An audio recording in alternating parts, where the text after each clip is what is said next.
la DSP2, où en est-on aujourd'hui ? On enregistre cette interview le 3 septembre 2020, c'est important de le noter pour que dans quelques mois, on puisse revenir dessus et voir un peu comment les choses ont évolué. Bon, bref, les enjeux sont forts puisqu'ils concernent à la fois évidemment les prestataires de paiement, les commerçants et les consommateurs. Et les banques. Voilà, et les banques.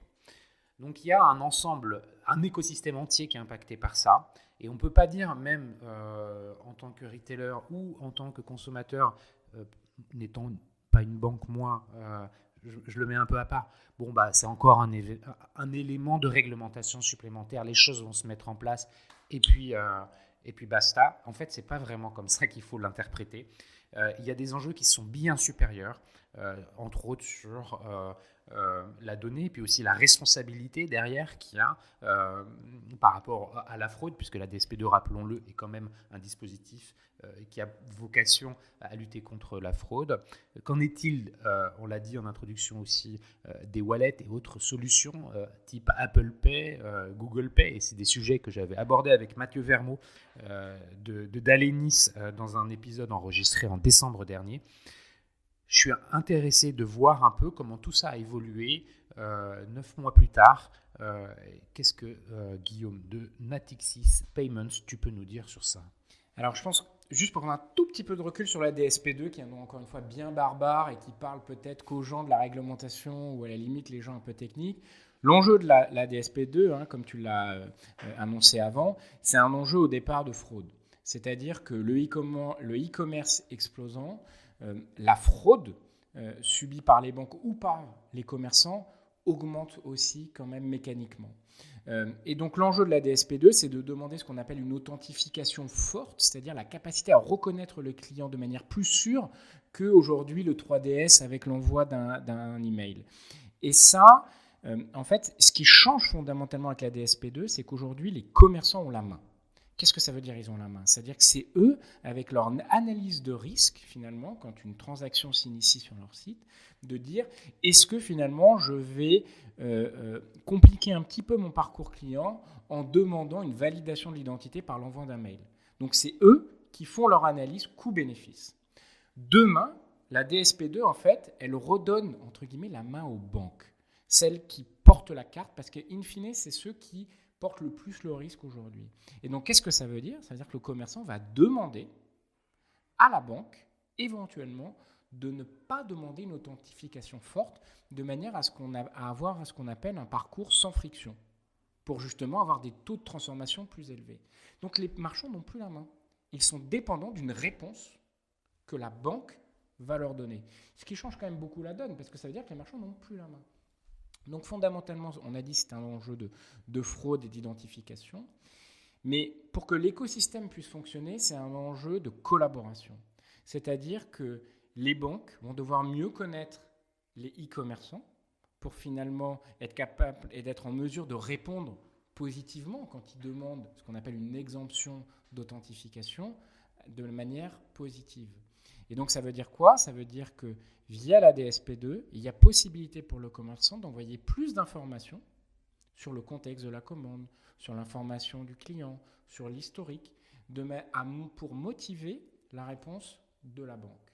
Et donc c'est une collaboration banque-commerçant qui n'existait pas jusqu'à maintenant. Et il y a un élément au milieu de tout ça, celui qui passe cette information, le PSP ou le prestataire de paiement. Et donc l'idée, c'est que comment le prestataire de paiement peut aider le commerçant à savoir comment la banque va répondre. En tout cas, attends, je vais te laisser répondre, mais je voulais te dire merci pour cette explication didactique, simple et compréhensible de tout. Tu as raison de revenir sur l'usage et pas sur les features, la technologie qui rend complexe la compréhension de la DSP2.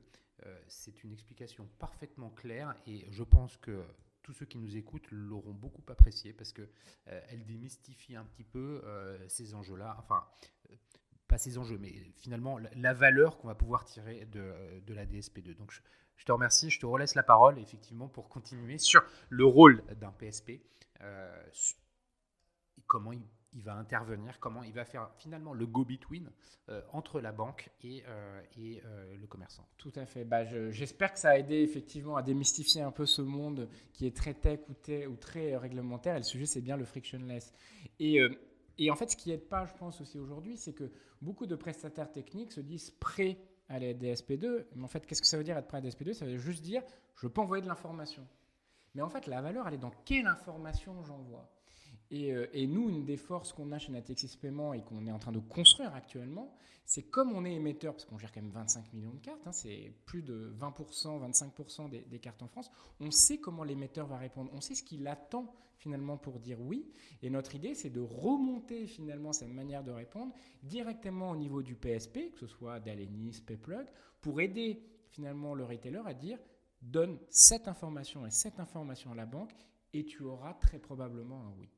Donc c'est bien un enjeu de collaboration, un enjeu de données et in fine pour arriver à quoi ? À du parcours client finalement sans couture, sans friction et qui permet d'avoir des taux de transformation comme ceux qu'on peut connaître aujourd'hui. D'un point de vue de la date, parce qu'en fait tout ça, ça devait rentrer en vigueur en septembre.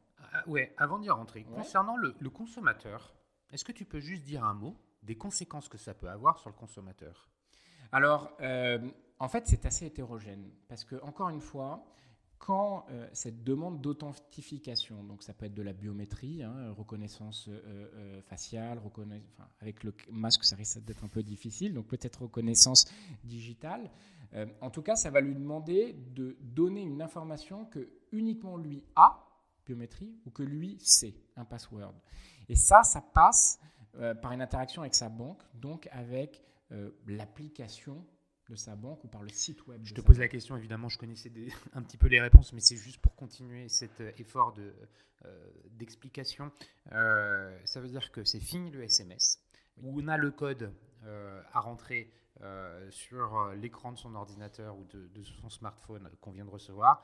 On ouvre l'application de sa banque et il y aura un élément de navigation qui permet de faire la reconnaissance biométrique. Donc tu l'as dit, effectivement, on parle des empreintes digitales et la plupart du temps, parce que la reconnaissance faciale, indépendamment du masque, est aussi une technologie qui n'est pas embarquée sur beaucoup de téléphones à date. Donc ça compte aussi. C'est plus le cas avec l'empreinte digitale. Ensuite, on a effectivement le password. Donc, est-ce que finalement, pour le consommateur, c'est 100% des actions qui seront comme ça ou pas ? Tu as commencé à nous dire que les commerçants pouvaient demander des exemptions d'authentification fortes. Et ça veut dire quoi ? Ça veut dire globalement, est-ce qu'on pourrait se rapprocher d'une expérience d'achat en tant que consommateur qui serait un peu comme le paiement sans contact, c'est-à-dire pour des cas qui, en l'occurrence, dans le paiement sans contact, sont plutôt liés à une somme, en dessous de 50 €, qui ne demande pas le PIN code et au-dessus qui le demande. Est-ce que finalement, c'est un petit peu un parallèle qu'on peut faire entre le monde physique offline de ce paiement-là et puis la DSP2 online ? Je pense que dans ta question, il y a tous les éléments de réponse. Le temps que tu as pris à me poser cette question, à me donner des exemples, te montre la diversité, l'hétérogénéité possible, en gros, des cas. Et je pense que d'un point de vue du retailer, et encore plus d'un point de vue du user, prendre tous ces cas très différents, ça va créer de la complexité, ça va créer de la frustration, et ça va avoir un impact direct sur le taux de transformation. Donc encore une fois, je pense que l'enjeu direct de tout ça, à tous les niveaux, c'est comment je fluidifie ça. Et l'idée, c'est que la réglementation dit effectivement, il faut une authentification forte, on peut s'en passer dans des cas de faible montant, etc. Mais c'est très limitant. Et donc c'est pour ça que moi j'ai la conviction profonde que le passage d'informations, le transfert d'informations, la connaissance, la meilleure connaissance entre les deux bouts de la chaîne que sont la banque, les retailers en passant par le PSP, c'est la réponse et c'est la solution. D'autant plus quand on se dit aujourd'hui qu'une grande majorité des transactions s'initient sur le web, même si elles passent après en boutique. On peut, parce que si c'est le cas, même si à la fin je récupère en boutique, j'ai quand même cette obligation parce que je pars du web. Donc oui, il y aura des exemptions. Oui, la banque va rentrer en jeu quand il y a une authentification forte via sa propre user interface, et vous vous rendez compte à ce moment-là à quel point le marchand, finalement, il devient dépendant pour son propre business d'éléments complètement exogènes à son interface digitale. Et je pense que c'est difficilement acceptable aujourd'hui vu les investissements qui sont faits. Donc je pense que la data, tout ce qui est en coulisses, tout ce qui ne sera pas vu par l'utilisateur, mais qui par contre créera de la confiance entre les acteurs de l'écosystème, parce qu'on parle vraiment de ça, on parle de confiance, en gros, ça sera du triple win. Win pour le retailer, win pour la banque et surtout win pour le consommateur. Je t'ai coupé, tu allais me dire un lancement en septembre. Oui, alors ça, c'était ce qui était prévu dans l'agenda originel. Le Covid est passé par là, hein, donc forcément, tout le monde a demandé un report. Donc, j'ai vu des commentaires qui disaient finalement, c'était abandonné, on passerait à autre chose, on est dans un nouveau monde. Ce n'est pas abandonné, c'est toujours là. Vu qu'on est encore plus digital qu'avant, la fraude est encore plus un sujet qu'avant. Et donc aujourd'hui, la nouvelle date de mise en œuvre, c'est le 31 mars 2021. Donc aujourd'hui, tout le monde doit travailler finalement à cette mise en place. Et en fait, moi, ce qui me fait quand même un peu peur, je dois l'avouer, c'est qu'effectivement, tout le monde est de bonne volonté pour mettre en place la partie technique et réglementaire. Mais la partie dont on a parlé jusqu'à maintenant, de confiance, de passage d'informations, de raffinage de ces algorithmes d'intelligence artificielle, parce que c'est de ça dont on parle très concrètement, il y a peu d'acteurs qui s'y mettent réellement. Donc nous, de notre côté, on a commencé à faire des tests avec certains marchands un peu privilégiés. On est en train de raffiner notre algorithme parce que nous, on a la chance, entre guillemets, d'être sur les deux bouts de la chaîne, et côté porteur et côté PSP. J'espère que d'autres acteurs comme nous vont aussi s'y mettre parce que à la fin, tout le monde en pâtira d'une manière ou d'une autre. Mais la nouvelle date, en tout cas de mise en œuvre et de mise en application validée avec l'Union européenne, les schemes Visa, Mastercard, les banques et les représentants des retailers, c'est le 31 mars 2021. 31 mars 2021, on retient cette nouvelle date. Écoute, Guillaume, merci 1000 fois